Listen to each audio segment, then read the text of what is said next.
Action direct action এই তুমি কে আমি কে হাদি হাদি এই তুমি কে আমি কে হাদি হাদি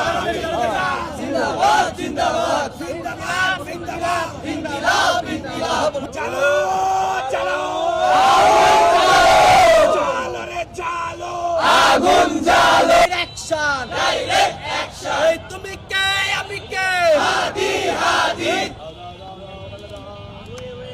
সবাই এখানে চালো চালো চালো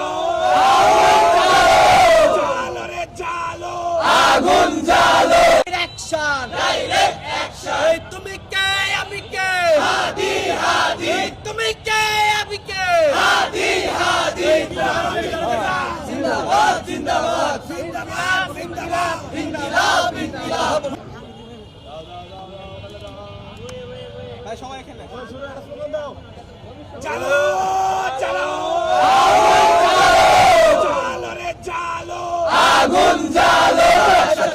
ইনকিলাব ইনকিলাব জিন্দাবাদ জিন্দাবাদ এই উসমান হাদি ভাই প্রকাশ্যে আওয়ামী লীগ এবং ভারতের বিরুদ্ধে যুদ্ধ ঘোষণা করেছিল। আমরা এই নওগাঁবাসী আজকে নওগাঁর জুলাই স্মৃতিস্তম্ভ থেকে বলছি, হাদি ভাই ভারতীয় আগ্রাসনের বিরুদ্ধে যেই যুদ্ধ ঘোষণা করেছিল, আমরা সেই যুদ্ধে বিজয়ী হব ইনশাআল্লাহ।